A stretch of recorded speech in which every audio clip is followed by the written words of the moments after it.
Hello, welcome back to Super Northwest. Today I've come to a small town in Lancashire called Darwen.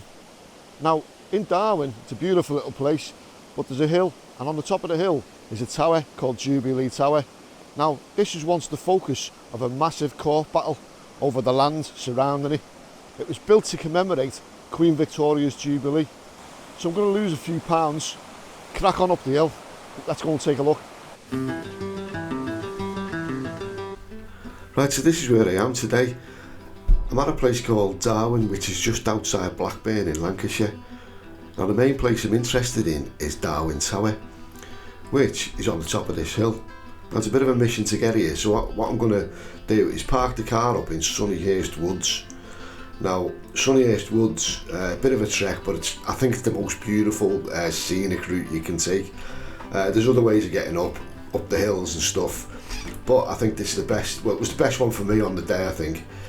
I'm going to make my way up onto the lane. Now this looks shorter than it actually is. It's a bit of a hike, but if you've got all day, it doesn't matter, does it? So anyway, I'm going to make my way up to the top of the hill there to Darwen Tower, and there it is.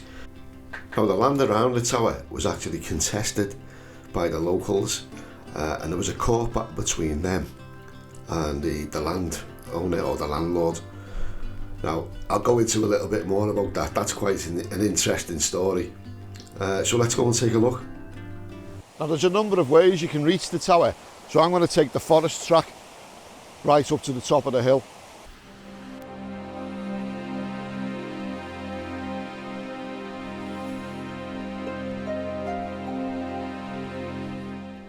So on the way up in the forest trail, you'll see like a man-made lake, and there's loads of streams and waterfalls. So in 1905, this lake and fountain were made by the voluntary labour of Ellis Gibson, Christopher Fish, Robert Preston and Joseph P. Walmsley, and in recognition thereof, this stone is inscribed.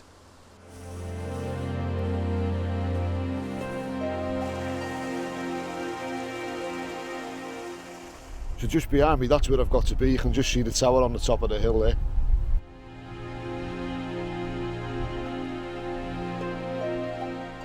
Well, that initial bit in the forest there was quite hard getting up, but I seem to have took like quite an easy route, because last time I came it was all like rough ground and stuff. But this is far easier to get up, especially if you're unfit like me.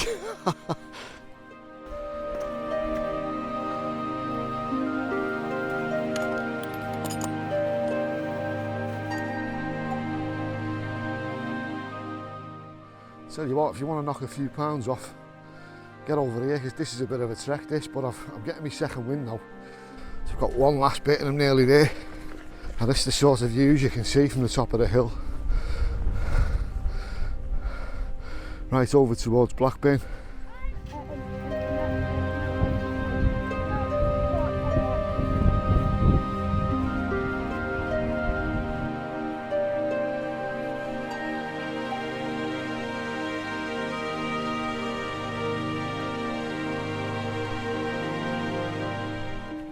Well, that, my friends, is the Jubilee Tower. Well worth the walk.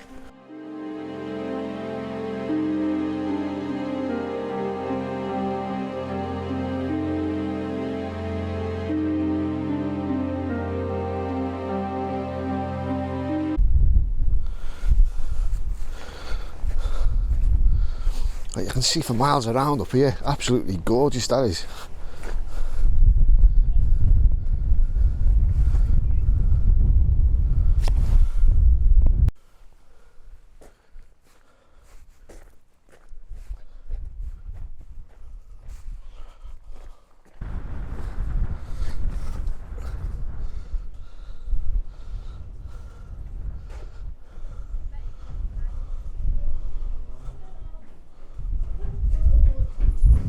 So you can actually get to the top. Let's go and take a look. It's quite sheltered from the wind, actually. Like a terrace upstairs you can get out onto.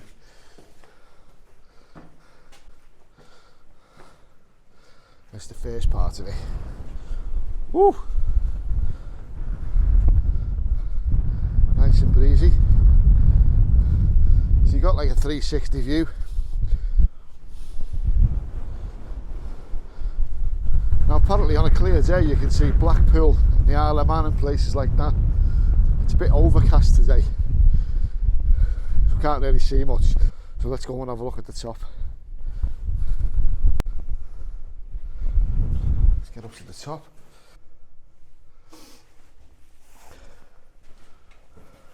So the stairs to the top looks like it's a cast iron staircase which has been planted in for access to the roof. I think it's cast iron, it would be, wouldn't it, from that period of time.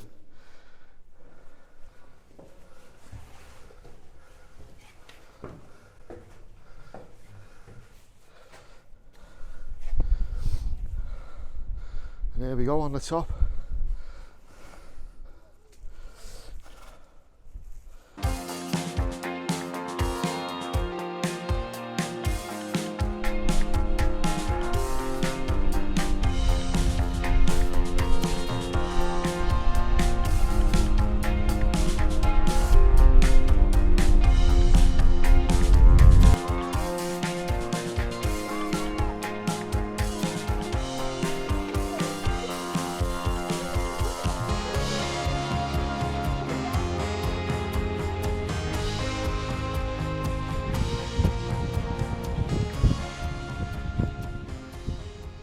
So this roof's actually blown off a couple of times. It's been replaced recently in 2011. It was replaced by a company called WEC Fabrication, and they welded a new roof up. I'll put some links in the comments so you can have a little look at the video that they made of it. They flew it in by helicopter, absolutely amazing.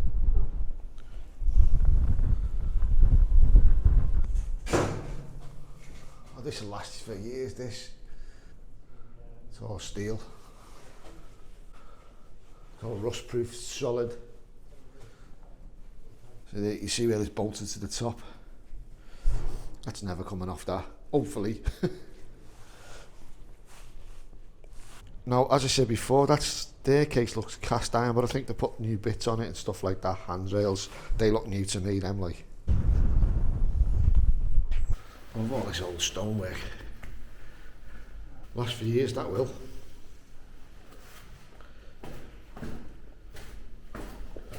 Now the whole place has seen a big refurb. They put all these lovely wooden doors on as well. They'll last for years then.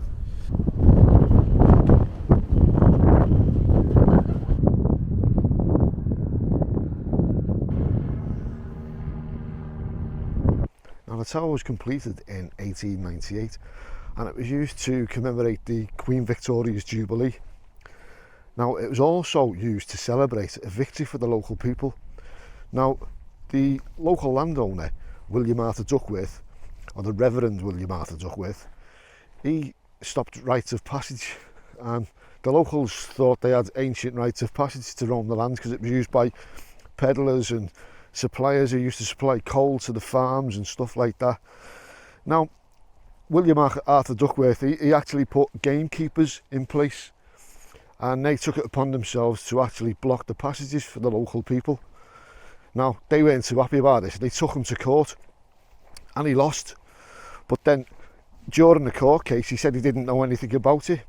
So it looks like he's put these gamekeepers in charge. They've just took it upon themselves to just block all the passages, which was unfair to the locals. And most of them just brushed the blockades out the way and carried on with the business. Anyway, they took him to court. He lost the battle. And then, ironically, he actually opened the place up when it was on its opening day. So, kind of a weird story that, like, but it turned out all right in the end for the local people. Thanks once again for watching one of my videos, for taking the trouble to do so. I hope you've learned something. I know I have, and I've certainly lost a couple of pounds hiking up to this beautiful place, being well worth it. If you like what you see, please like and subscribe.